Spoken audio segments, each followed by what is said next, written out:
नमस्कार, शनि 24 समय चक्र में आपका स्वागत है। मैं हूं आपके साथ अंकिता। चलिए बढ़ते हैं खबर की ओर। डबरा में धार्मिक, सांस्कृतिक और आध्यात्मिक चेतना को नई ऊंचाइयों पर ले जाने वाला नवग्रह शक्तिपीठ प्राण प्रतिष्ठा महोत्सव आगामी 10 फरवरी से शुरू होने जा रहा है। इस भव्य आयोजन को लेकर पूर्व गृह मंत्री डॉक्टर नरोत्तम मिश्र ने पत्रकार वार्ता के दौरान विस्तृत जानकारी साझा की। उन्होंने बताया कि यह मंदिर देश का पहला ऐसा नवग्रह शक्तिपीठ है जहाँ के नवग्रह देवता अपनी पत्नियों, वाहनों और शस्त्रों के साथ पूर्ण विधि विधान से विराजमान है। डॉक्टर मिश्रा ने कहा कि यह आयोजन केवल एक धार्मिक अनुष्ठान नहीं बल्कि डबरा के लिए ऐतिहासिक अवसर है जो आने वाले समय में इसे एक बड़े धार्मिक पर्यटन केंद्र के रूप में स्थापित करेगा। उन्होंने सोशल मीडिया पर फैल रही भ्रांतियों को खारिज करते हुए स्पष्ट किया कि आम नागरिकों को किसी प्रकार की असुविधा नहीं होगी। शहर का बाजार पूरी तरह खुला रहेगा और आम श्रद्धालुओं के लिए किसी पास की आवश्यकता नहीं। उन्होंने ये भी बताया कि विद्यार्थियों की परीक्षाओं को ध्यान में रखते हुए कथा का समय दोपहर बाद रखा गया ताकि शिक्षा व्यवस्था और यातायात प्रभावित न हो। आयोजन के दौरान प्रशासन, स्वयंसेवकों और सामाजिक संगठन का व्यापक सहयोग रहेगा जिससे श्रद्धालुओं को सुचारू व्यवस्थाएं मिल सके। पूर्व गृह मंत्री डॉक्टर नरोत्तम मिश्रा ने यह भी बताया कि 10 फरवरी को दोपहर 12 बजे स्टेडियम ग्राउंड डबरा से भव्य कलश यात्रा निकाली जाएगी जिसमें हजारों महिलाएं और श्रद्धालु शामिल होंगे। 14 से 16 फरवरी तक प्रसिद्ध कवि और कथाकार कुमार विश्वास जी की ओजस्वी कथा होगी, जबकि 17 से 20 फरवरी तक बागेश्वर धाम के पीठाधीश्वर पंडित धीरेन्द्र कृष्ण शास्त्री जी की कथा का आयोजन किया जाएगा।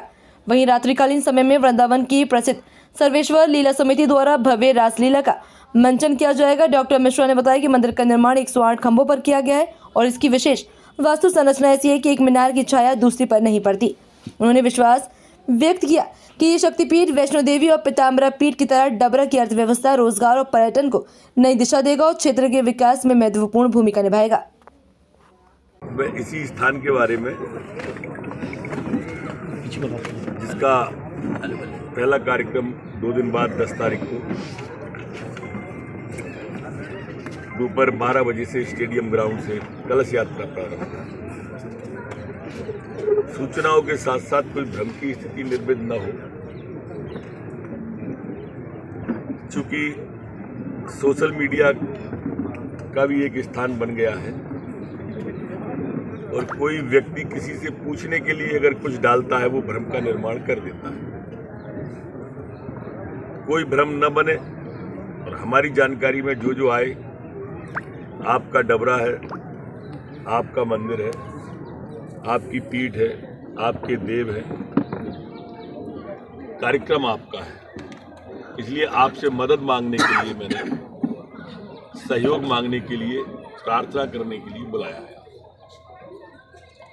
एक जो भ्रम सुनने में आया, एक ये था कि पूरे शहर में पास की आवश्यकता पड़ेगी,